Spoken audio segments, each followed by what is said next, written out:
November 1965, at a university in Ohio. Claire Thompson, 20 years old, left the library at 9:30 p.m. to return to her dorm. She never made it back. A classmate saw her for the last time at the library gate. Later that night, her dorm room was empty. The next morning, police launched a large search across campus and nearby neighborhoods. They combed the park, questioned witnesses, and checked every possible lead, but nothing surfaced. A young student vanished in the heart of the university. The case shocked the community and drew hundreds of volunteers to help. Yet week after week, every effort collapsed. No evidence, no body, no answers. The case went cold. Claire's family lived in despair, and the police had nothing left to pursue. For more than 40 years, it seemed the truth would stay buried.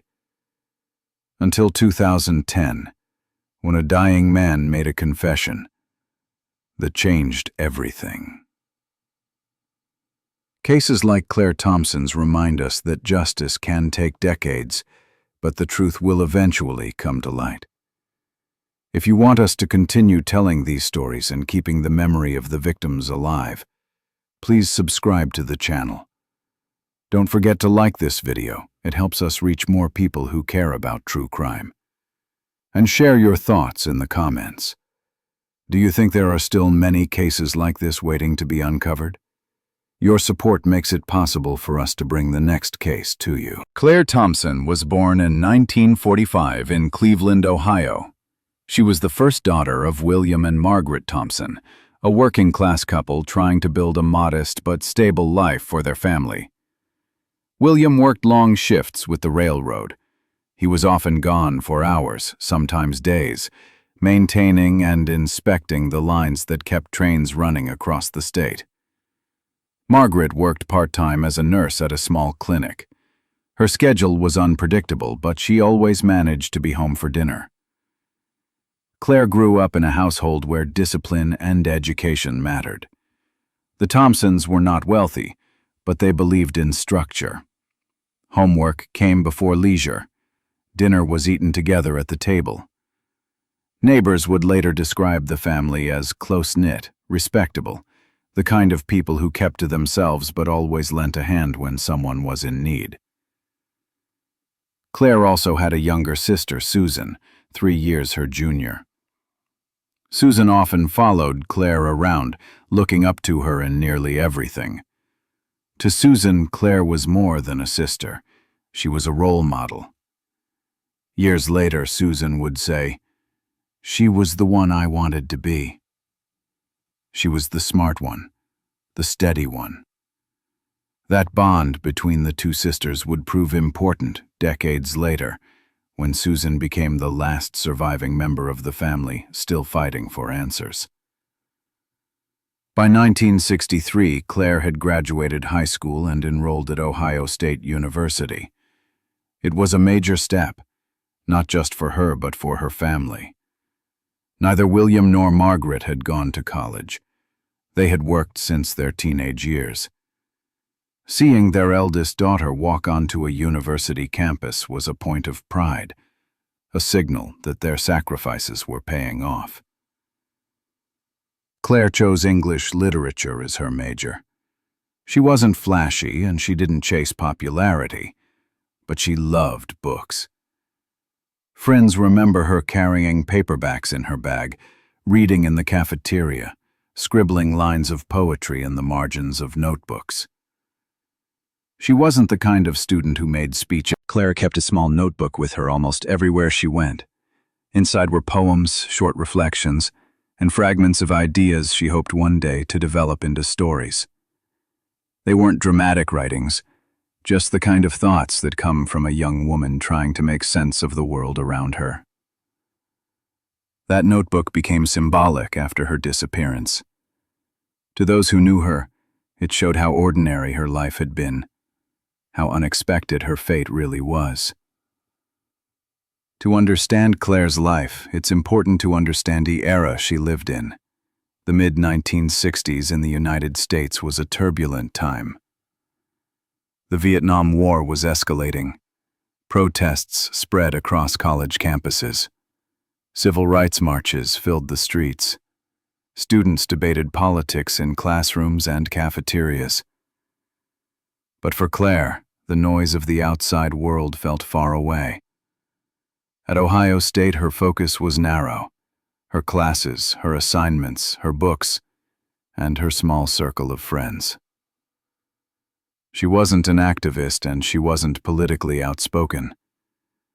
While demonstrations grew in some corners of the campus, Claire spent most of her evenings in the library. That choice, a normal, responsible one, would later place her at risk. The campus itself reflected another reality of the 1960s. Safety was not guaranteed, especially at night. Campus security was minimal.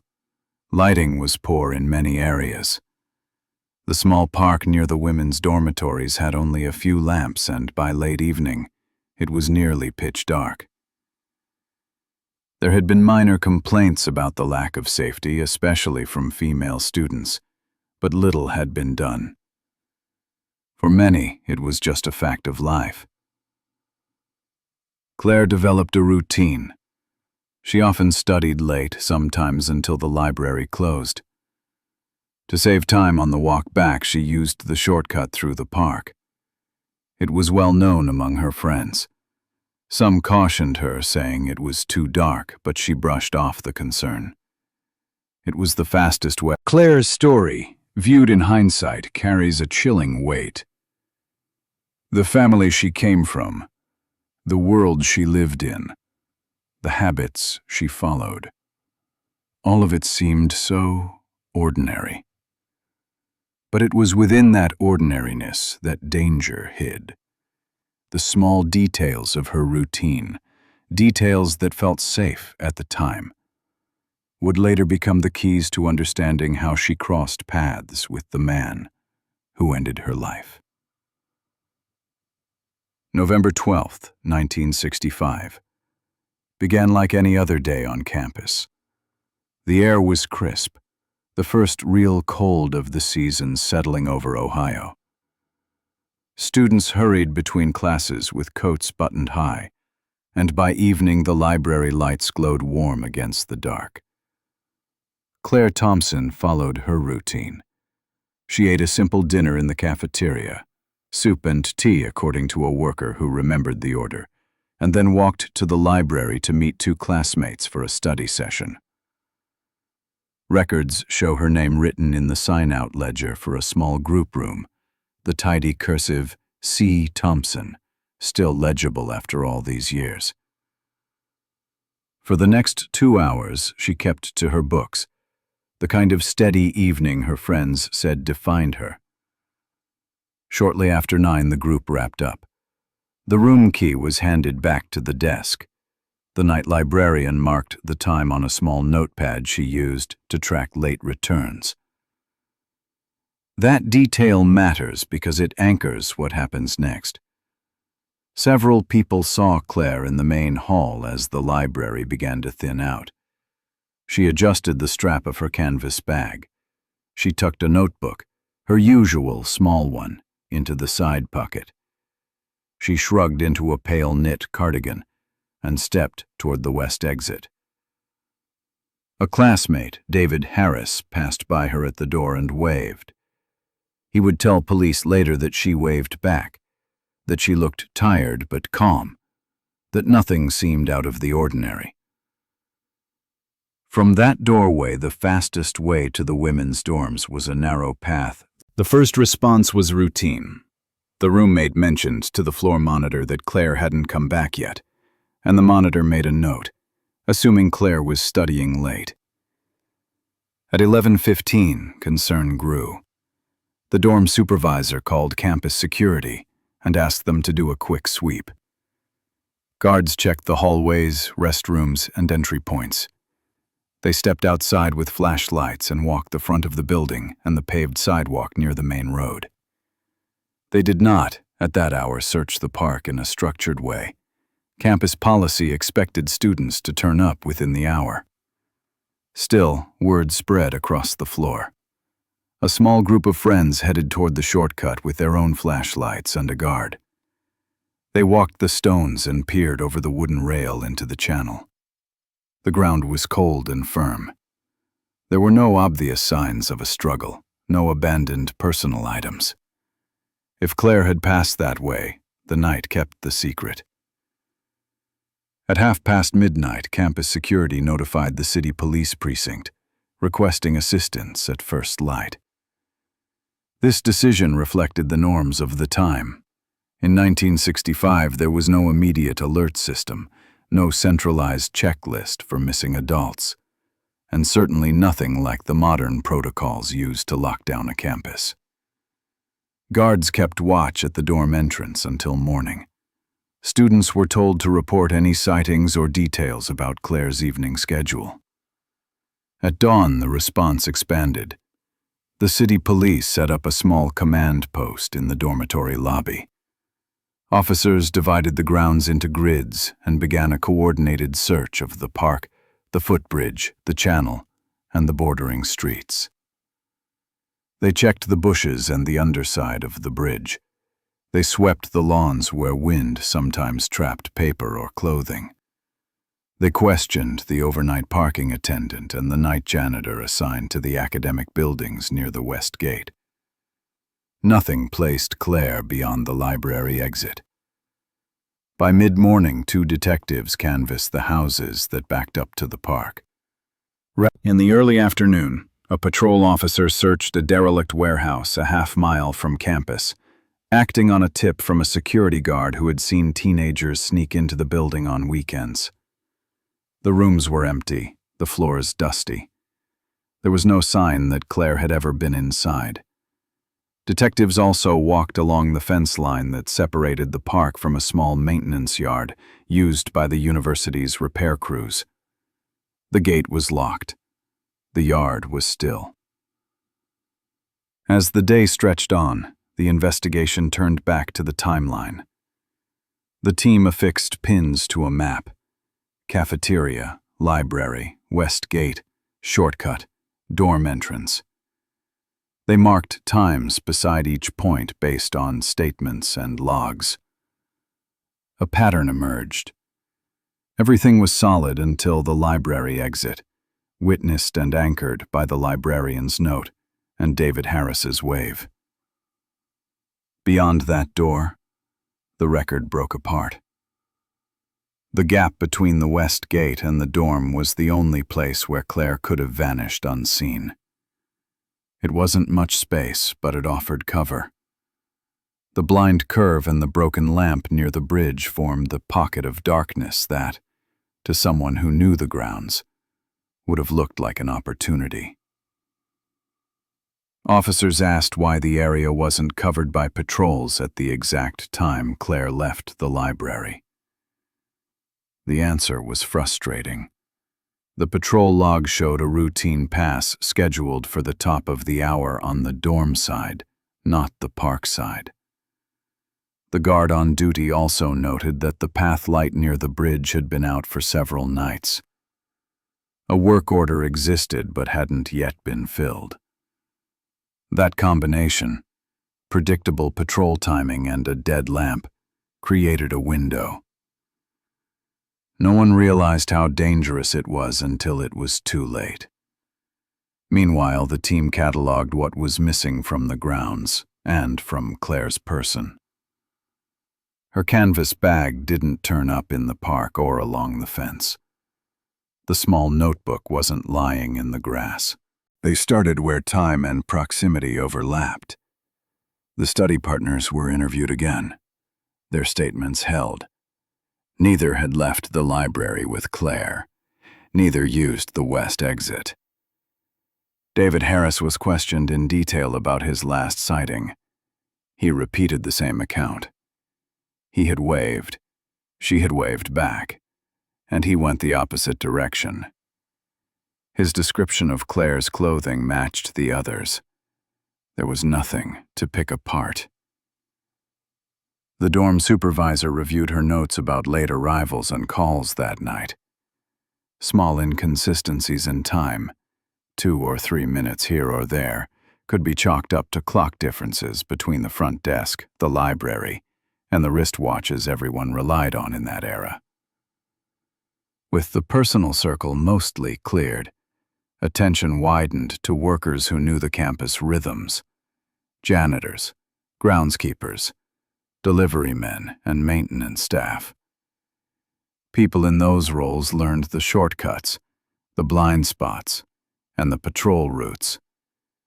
They also noticed which students kept predictable schedules.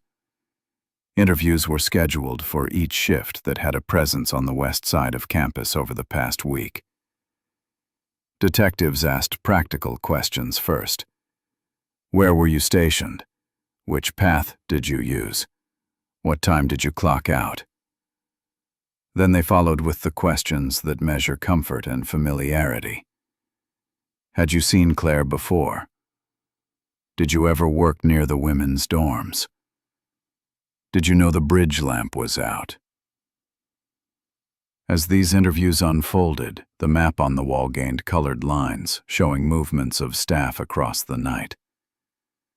The maintenance yard bordered the park path, and the crew responsible for electrical repairs had access to its gate. The log for lamp repairs showed an open ticket for the dead light by the bridge. It had been marked pending. One name appeared in relation to the yard, the bridge area, and the electrical queue more than once. It was not enough to accuse, not nearly enough to arrest. But it was As the first 24 hours closed, the case felt both too large and too small. Too large because the city was full of cars, sheds, basements, and hands that could hide a person. Too small because the only honest anchors were 4 simple points: dinner, library, west gate, missing bed, connected by an 8-minute walk. That walk became the obsession of everyone involved. Where on that line could someone approach without being seen? Where could a vehicle stop without drawing attention? Who knew the interval between one patrol's pass and the next? Detectives organized their notes into 3 working scenarios. The first assumed an opportunistic attack in the park, either by someone who had observed the pattern of students using the shortcut, or by a passerby who seized the moment. This scenario relied on the blind curve and the dead lamp, the perfect combination for a quick assault. The second assumed a controlled approach by a person Claire recognized, or at least saw around campus enough to lower her guard.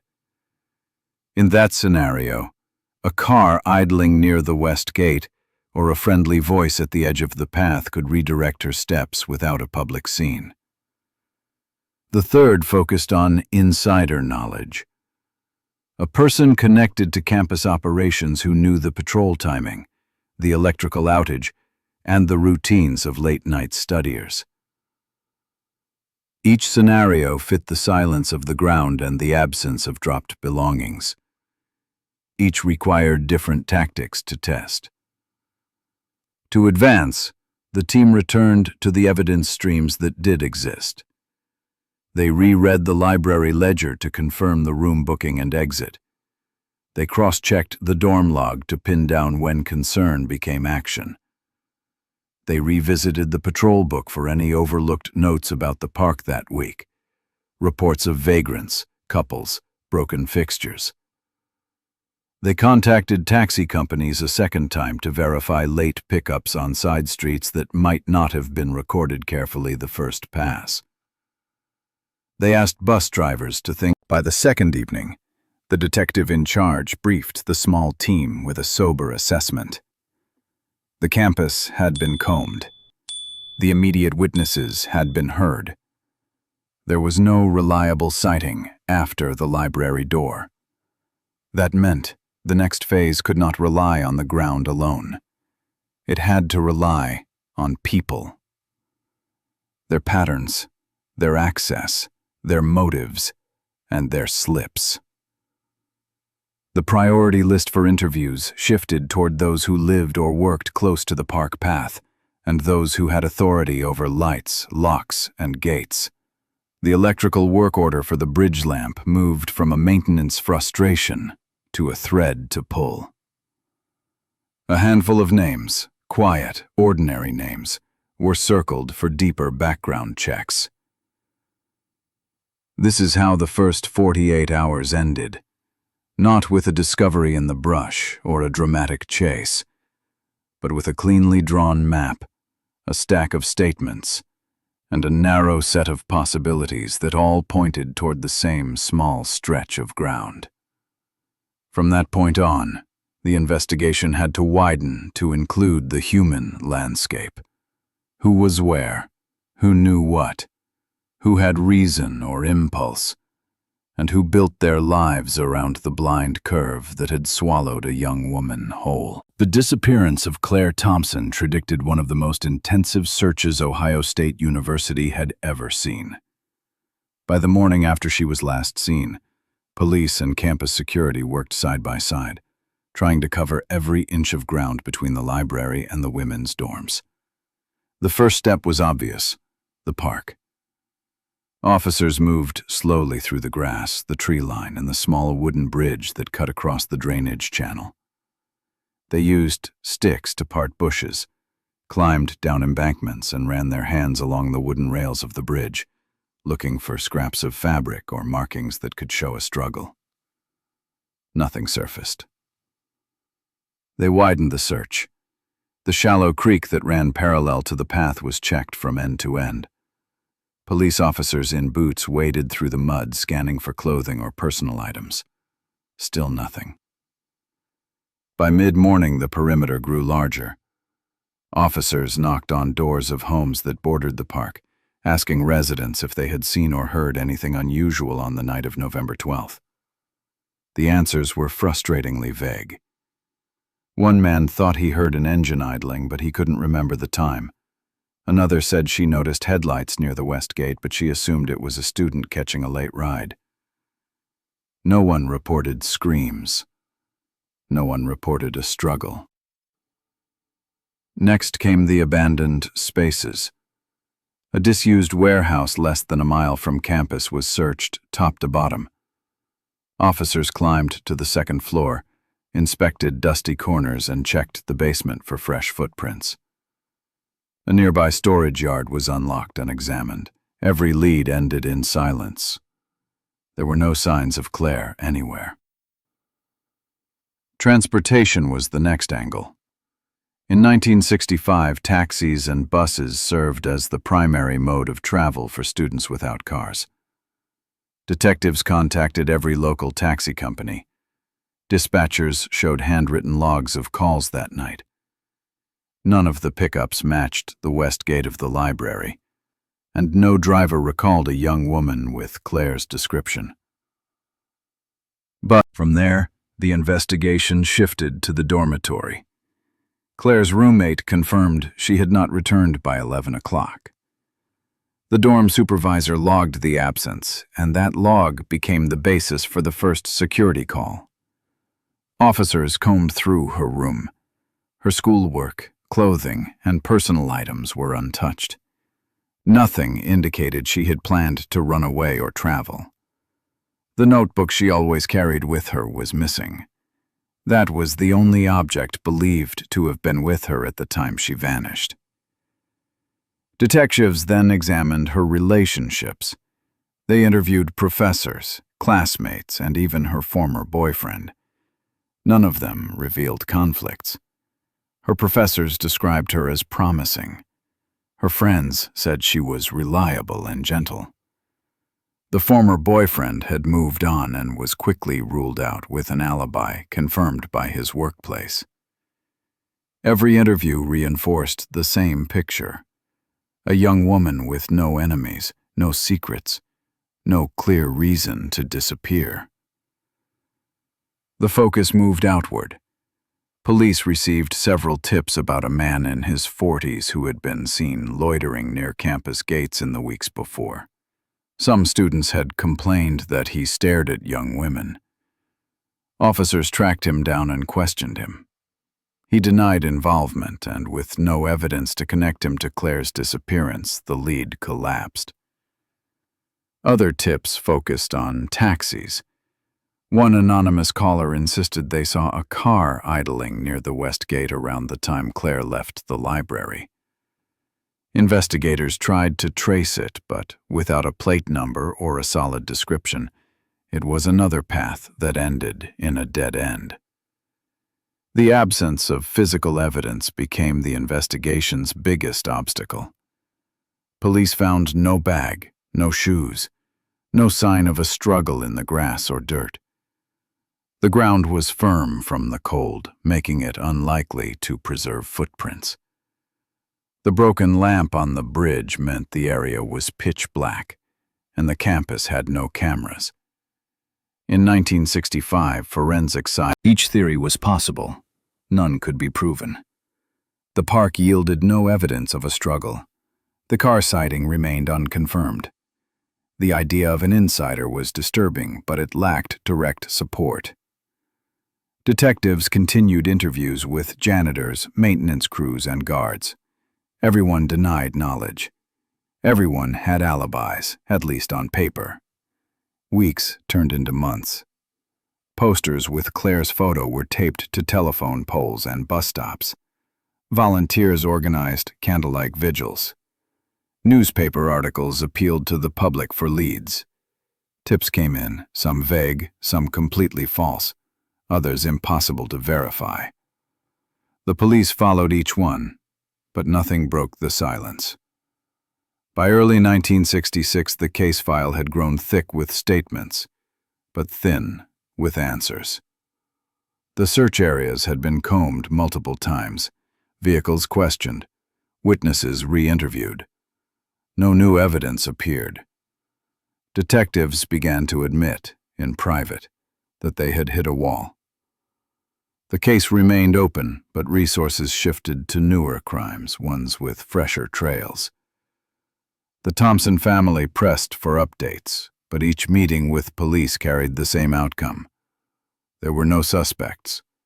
There was no evidence to present to a court. The chief investigator later called it the deepest regret of his career, that a young woman could vanish so close to home, and every attempt to trace her led nowhere. After months of intense work, the investigation officially slowed. The file was marked inactive, pending new leads. The search teams disbanded. Officers moved on. Claire's name lingered only in the cold case drawer, a reminder of a night when a simple walk across campus became a mystery no one could solve. The dead ends were not for lack of effort. Police had scoured every possible lead: the park, the creek, the houses, the taxis, the buses, the warehouses, the people who knew her, the people who didn't. They had tested every angle: sudden attack, vehicle abduction. The first weeks after Claire Thompson vanished, her parents clung to hope. They wrote letters, dozens of them, to anyone they believed might help. Letters to the Columbus police, letters to the university president, letters to the editors of local newspapers. They asked for updates, begged for renewed searches, pleaded with anyone who would listen. For a while, the case drew attention. Posters with Claire's photo appeared in shop windows, on telephone poles, and across campus. Her face ran in the missing section of local papers. Reporters from the Columbus Dispatch wrote short updates, interviewing her parents on their front porch, capturing their grief in black and white photographs. But as weeks turned into months, the stories grew shorter. By the late 1960s, headlines shifted. The Vietnam War dominated the front page. Student protests filled columns. Civil rights struggles captured the nation's attention.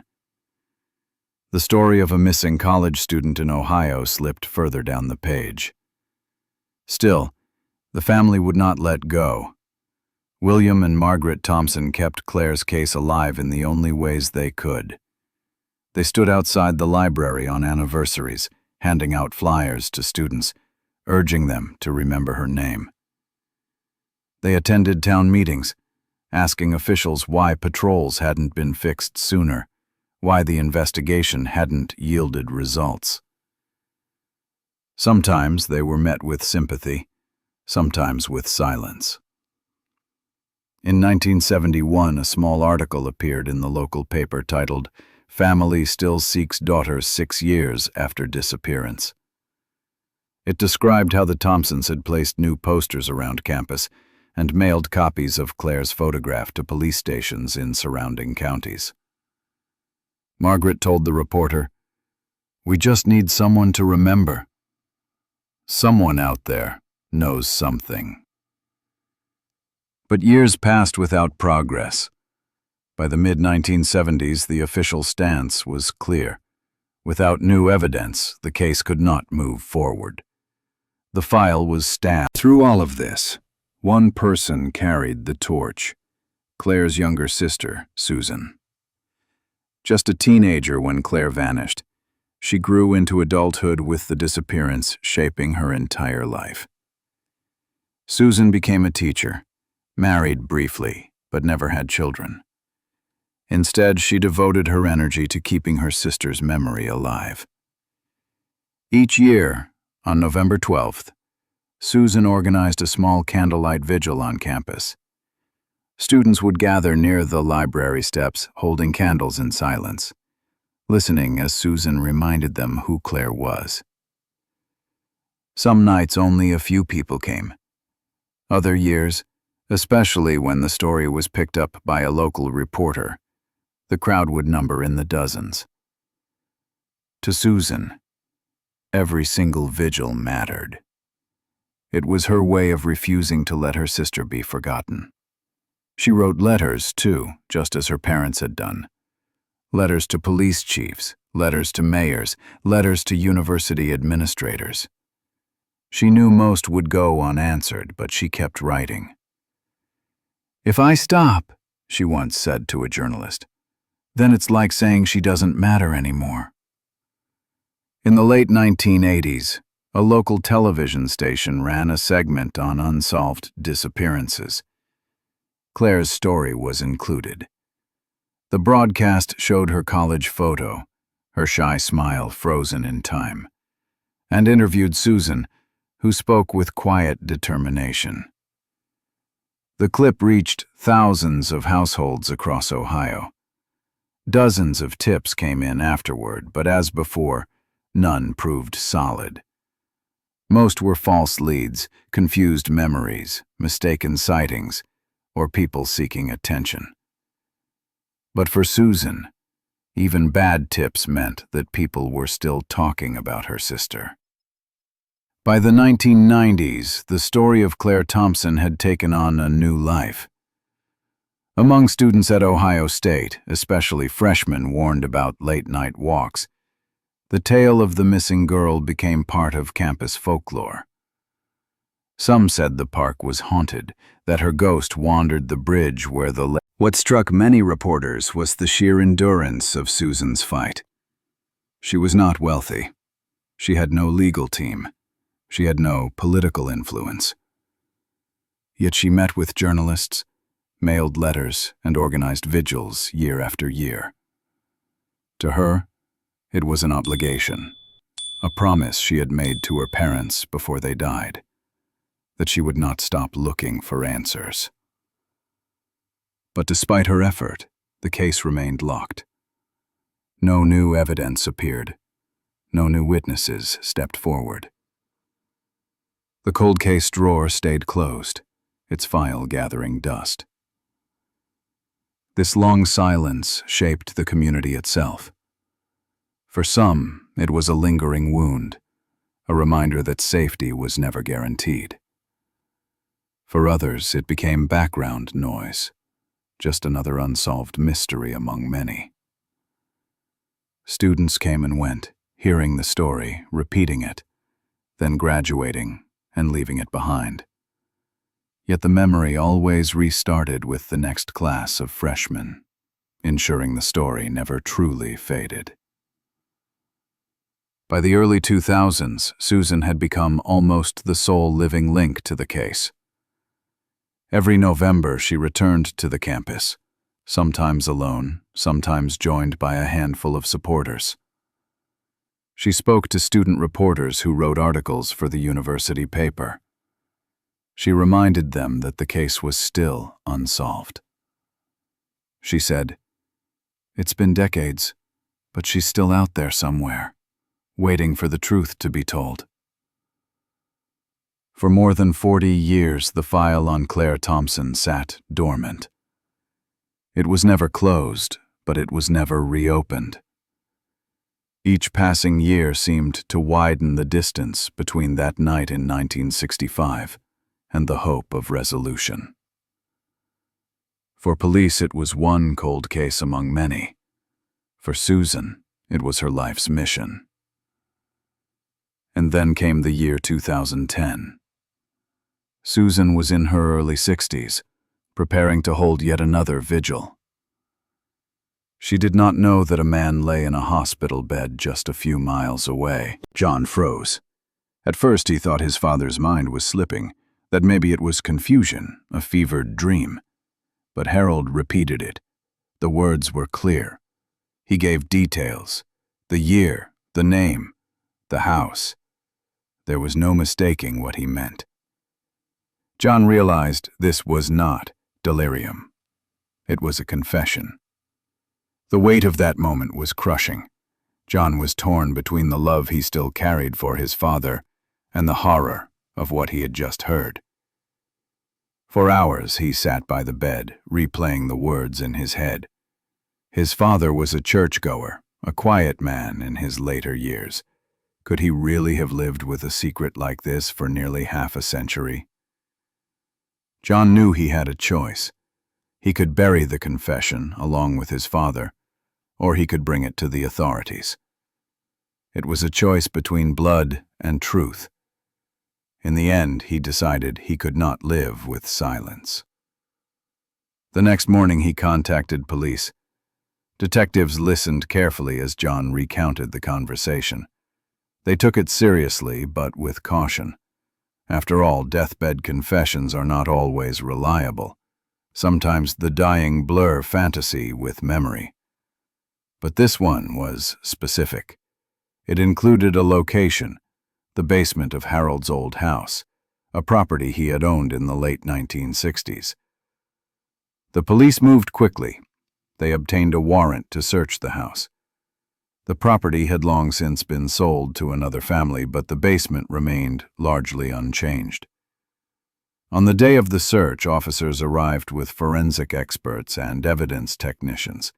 They taped off the area and prepared to excavate. The basement was dark and musty, the floor covered in old concrete. Investigators broke through the slab and began digging into the packed earth beneath. Hours passed with nothing but dirt and silence, and then, suddenly, fragments of bone appeared, human remains. As the dig continued, the evidence mounted. They uncovered a nearly complete skeleton, carefully buried and hidden. The confirmation was devastating, but it was also the closure her family had fought for. After decades of vigils, letters, and unanswered questions, Susan finally had proof of what happened to her sister. The press covered the story intensely. Local stations ran continuous updates. National outlets picked it up too.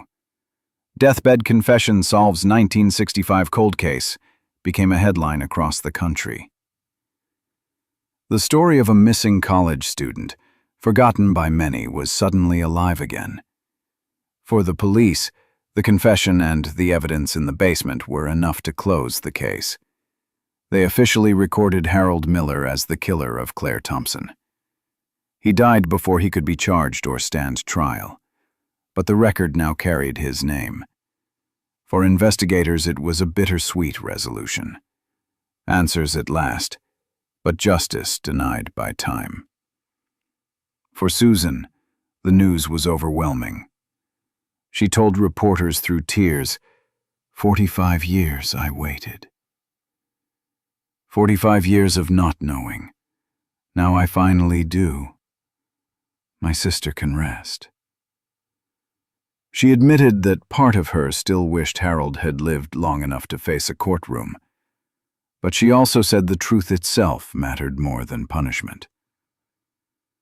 The community reacted with shock.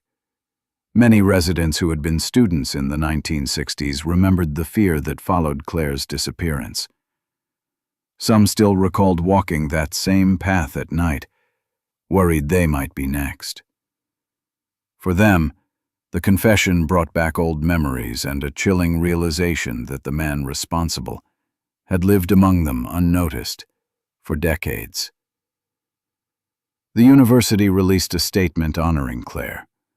They promised to add her name to a memorial on campus, ensuring her story would be remembered not as folklore, but as history. As the dust settled, one fact became clear. Without Harold's confession, the case might never have been solved. The broken systems of the 1960s had failed to protect Claire and had failed to catch her killer. Harold Miller was not an extraordinary man.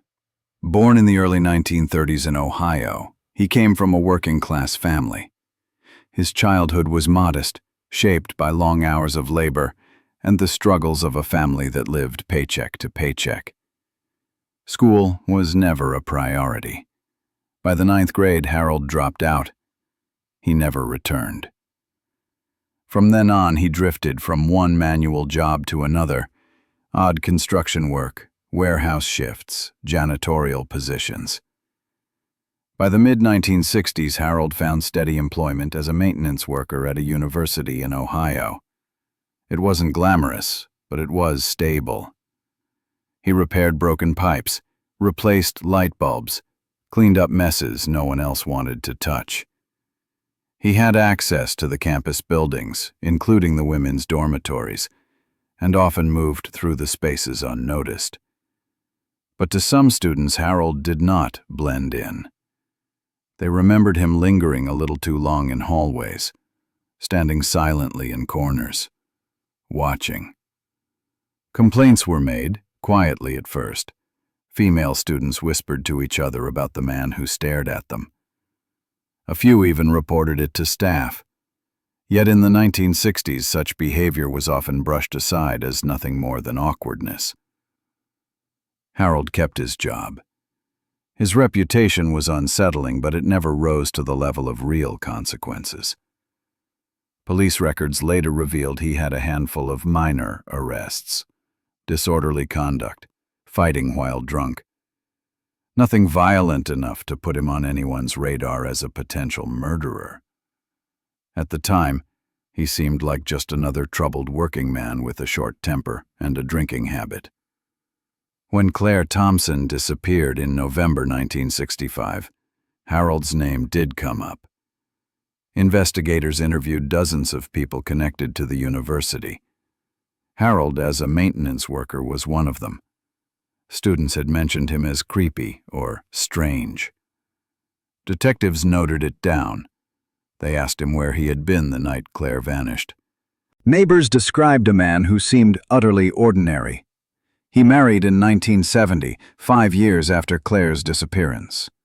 He and his wife settled in a modest house in the suburbs of Columbus. They had 2 sons, including John, the man who would one day hear his father's shocking secret.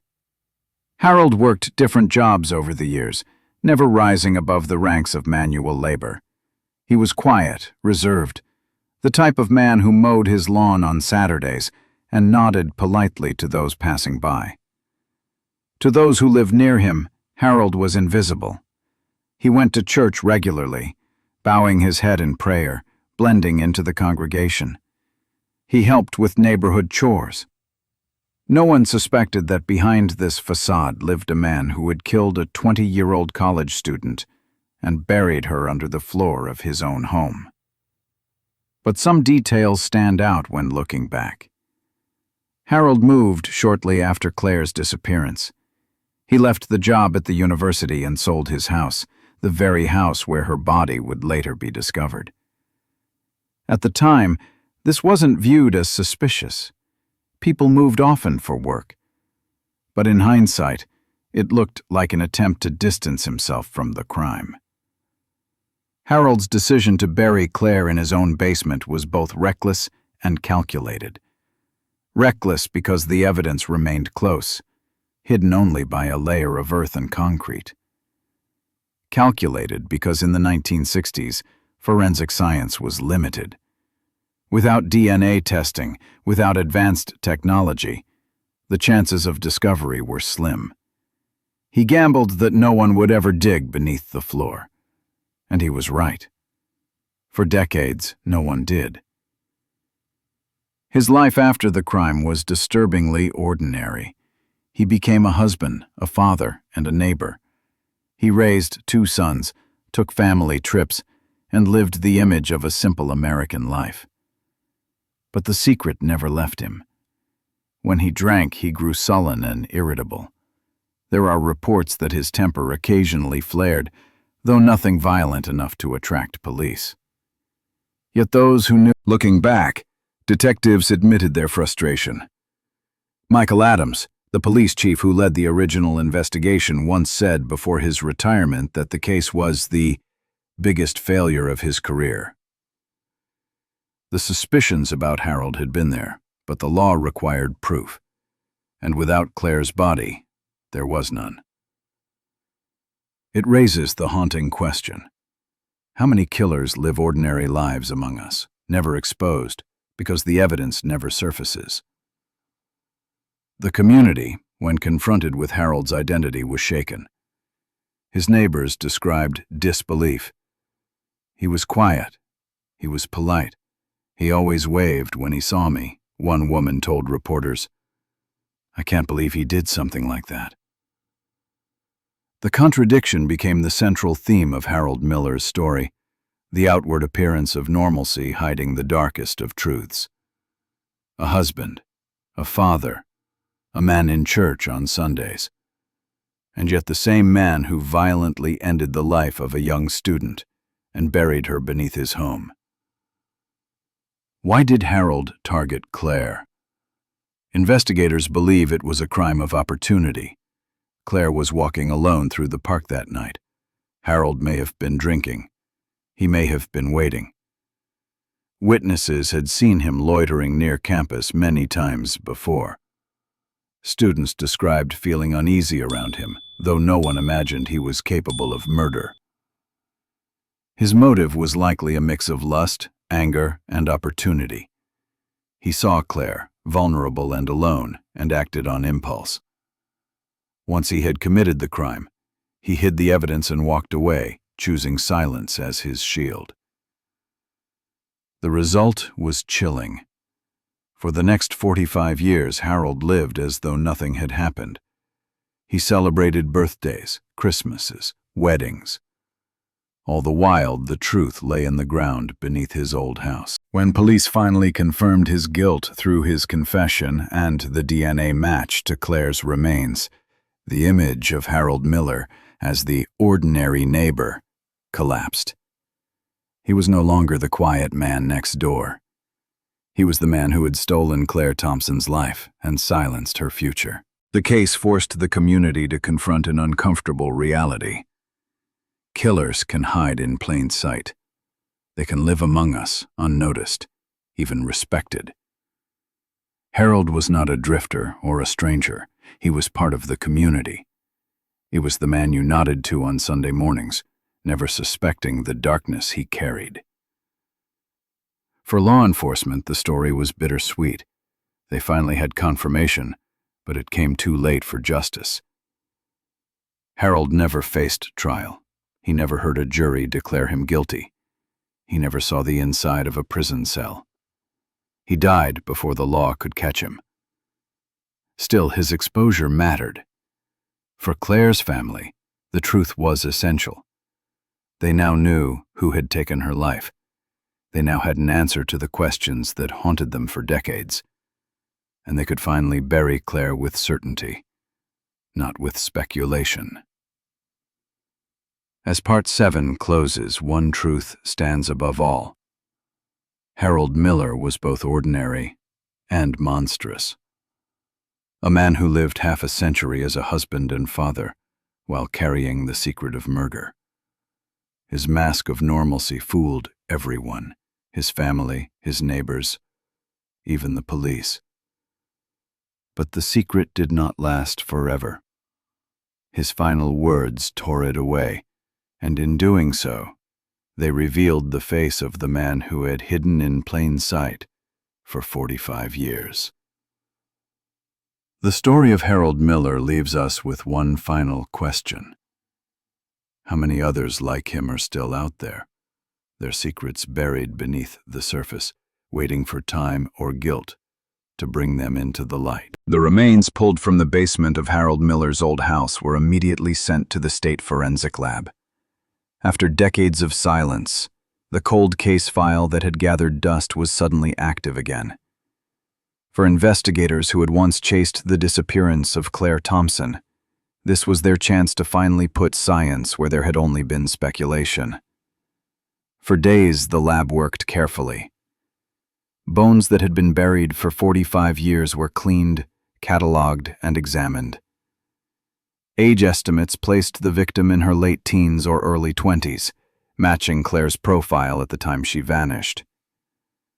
Clothing remnants and fragments of fabric were recovered alongside the skeletal remains. But one detail stood out instantly: a silver bracelet with the initials CT carved into it. For anyone who had followed the case, this wasn't just a piece of metal. It was a silent witness, lying hidden in the dark for nearly half a century. DNA testing soon provided the definitive answer. Analysts compared the genetic material from the remains to a living relative. Susan Thompson, Claire's younger sister, provided a sample. The results were undeniable. The remains were Claire's. The girl who had walked out of a university library in November 1965 and never returned had finally been found. The official forensic report left no room for doubt. Claire Thompson's disappearance was no longer a mystery without a body. She had been murdered and hidden under the home of Harold Miller, the same man who had confessed on his deathbed. The police knew what this meant. The case that had haunted their department for generations had a conclusion. It was time to announce it to the public. The press conference was short, but powerful. A senior detective stood before reporters and television cameras and declared that after 45 years, the case of Claire Thompson was closed.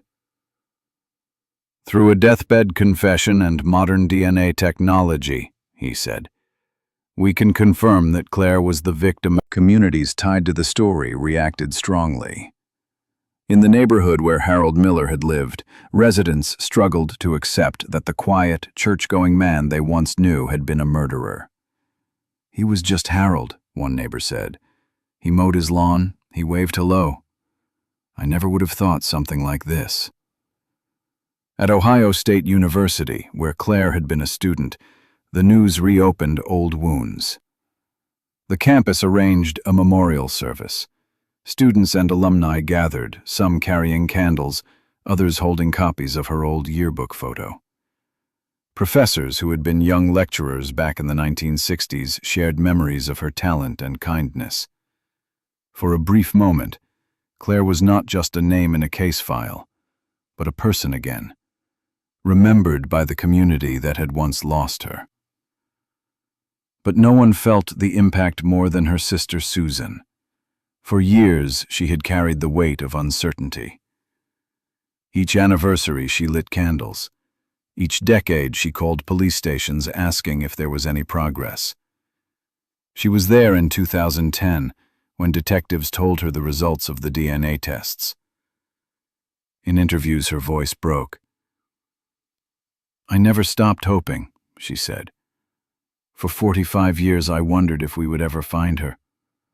Now we have, and she can finally rest." Tears filled her eyes as she added, "It's not the ending I wanted, but at least I can stop searching. At least I can say goodbye." The funeral that followed was both heartbreaking and healing. Claire's remains, now confirmed, were laid to rest beside her parents. A coffin draped in white flowers was lowered into the ground as Susan stood nearby, holding on to the bracelet that had been found with her sister. On the gravestone, the years were finally written. 1945 to 1965. For law enforcement, the resolution was bittersweet. Detectives who had studied the case as young recruits admitted that Claire's file had always haunted them. Now, with Harold Miller's confession and the forensic evidence, they could close the record. But Harold was dead. There would be no trial, no opportunity for cross-examination, no chance to see justice carried out in a courtroom. That fact was difficult to accept. Justice had been served in truth, but not in punishment. Miller had escaped accountability by dying before the world learned his secret. To some that felt unfair, yet to others what mattered most was that the truth had finally surfaced. The official case summary, updated and signed in 2010, made it clear. Harold Miller was responsible for the disappearance and murder of Claire Thompson. The entry ended the decades of speculation and rumors. Her family, her community, and the state could finally acknowledge the truth, even if it had taken nearly half a century. The public reaction was intense. Letters poured into the police department from people who had followed the case over the years. Many thanked the detectives and forensic scientists for not giving up. Others expressed anger that Miller had lived an ordinary life for so long, undetected, while the Thompson family suffered. Commentators pointed out the broader lesson. Advances in forensic science had changed the way justice could be achieved. In the 1960s, investigators had nothing more than witness statements and limited physical evidence. In 2010, DNA testing gave them a tool powerful enough to identify remains that had been hidden underground for decades. Without that, the case might never have been closed. The revelation also forced uncomfortable reflection in the community. Harold Miller had been known to police in the 1960s as a suspicious figure, someone who loitered near the campus. Students had complained about his behavior, but no one had ever pursued him seriously. Across the state, law enforcement agencies looked at their own cold case files with renewed determination. If Claire Thompson's case could be solved after 45 years, perhaps others could be too. Detectives began reviewing old missing persons files, considering whether new DNA analysis might bring similar breakthroughs. The closure of the case did not erase the pain, but it brought something invaluable to the Thompson family: the chance to remember Claire without the endless uncertainty. For decades, her story had been told as a question. Now, it could finally be told as an answer. Justice had come, even if late. Not in the form of a courtroom sentence, but in the undeniable truth of science and the courage of a son who chose not to hide his father's crime. The story of Claire Thompson's disappearance no longer ended in mystery. It ended in resolution. A cold case had been solved. A victim had been named. A family had been given the right to mourn. And a community had been reminded that no secret, no matter how deeply buried, can remain hidden forever. As Part 8 of the story closed, one truth stood tall. Harold Miller had taken a life and hidden the evidence, but he could not escape the weight of his crime forever. With his last words, he gave away the secret that justice demanded. The memory of Claire Thompson lived on, not as a question mark, but as a reminder of persistence, science, and truth. And while Harold Miller never sat in front of a judge, his name was written down in the official record as the man who murdered her. That, finally, was justice. The case of Claire Thompson stands today as an example of what investigators call a cold case. For decades, her file sat in a drawer, collecting dust, waiting for something, anything, that might move it forward. And yet in 2010, technology, persistence, and timing came together to solve a mystery many believed would never be solved. It's a reminder. The community also felt the weight of this case. For years, Claire's disappearance was a ghost story on campus. New students arriving at Ohio State University heard whispers about the young woman who vanished on her way through the park, never to be seen again. Some avoided that path at night. Others repeated the tale as a cautionary reminder. But the truth was far darker than the rumors. Claire had not simply vanished into the night. She had crossed paths with a man who appeared ordinary, someone who blended into the background of campus life. Harold Miller was a maintenance worker. He fixed pipes, changed light bulbs, and swept hallways. Students saw him every day. None of them imagined he was capable of something so violent. When the confession was made public, the shock spread quickly. Newspapers carried headlines, "Cold case solved after 45 years," and "Campus worker named in 1965 murder." On television, former students who had known Claire gave interviews. Some cried on camera. Others admitted they always believed her case would remain unsolved. The university held a memorial, placing a stone marker on campus grounds in her honor. Generations of students, both past and present, came to pay their respects. What had been an unsolved mystery was now a closed chapter. Claire's name would be remembered, not as a rumor, but as a young woman whose life was taken, and whose story finally found justice. For law enforcement, the Thompson case carried lessons too important to ignore. In the 1960s, police did what they could. They interviewed witnesses, questioned suspects, searched the park, and followed leads. But they didn't have DNA analysis. They didn't have security cameras. They didn't have the resources modern investigators take for granted.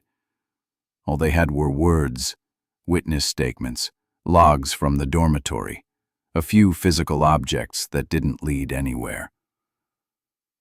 At the time, suspicion had fallen on people like Harold Miller. Students had reported his strange. The case also serves as a warning. Harold Miller was not a stranger in a dark alley. He was not a faceless figure who drifted into town. He was part of the campus community. He passed students every day. He lived a normal life after the crime. Married, raised children, attended church, worked jobs, paid taxes. Neighbors described him as quiet, even kind. They waved to him on the street. They trusted him. None of them knew that under his floorboards lay the remains of a 20-year-old woman whose future he had stolen.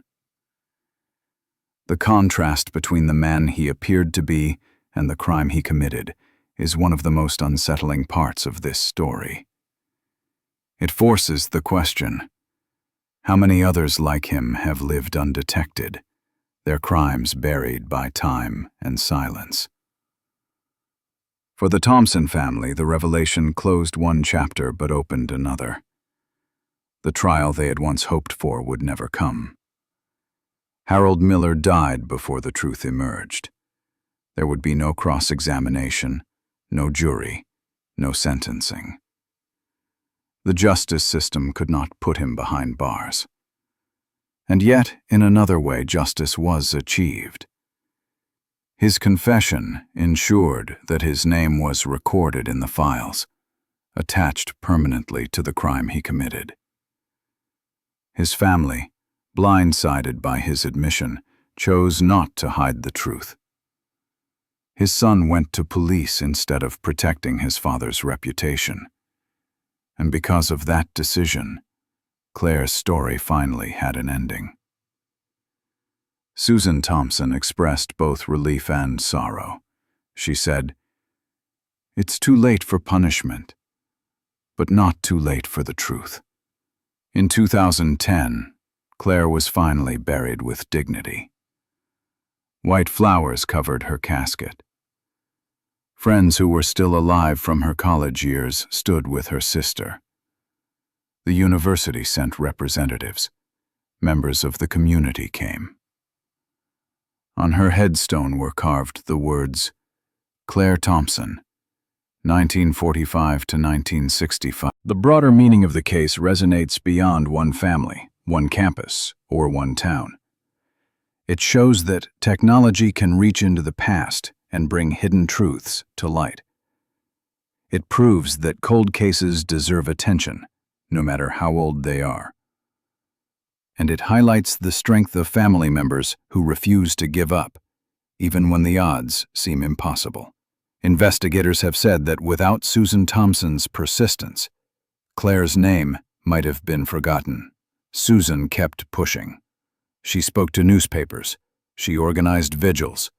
She reminded the community year after year. Her commitment ensured that when the confession came, authorities knew exactly who Claire Thompson was and why the case mattered. The case also stands as a lesson for communities everywhere. Never dismiss suspicious behavior. In the 1960s, students complained about Harold Miller. They said he stared at young women, lingered around campus at odd hours, and made them uncomfortable. At the time, those reports were brushed aside. Today, we know they were red flags. It is a painful reminder that small warnings should not be ignored. What seems minor in the moment can be the missing piece of a much larger danger. As the story of Claire Thompson closes, it leaves behind more than just the record of a crime. It leaves a message. Justice is not always swift. It is not always seen in a courtroom. Sometimes it comes decades later, in the words of a dying man, in the determination of a grieving sister, and in the science that finally gives a name back to forgotten remains. Claire Thompson is no longer just a face on a missing poster or a line in a cold case file. She is remembered. She is mourned, and her story has an ending. Her case is proof that silence cannot last forever, that the truth, however delayed, has the power to break through. And for all the families still waiting, it carries a message of hope. Answers can still come.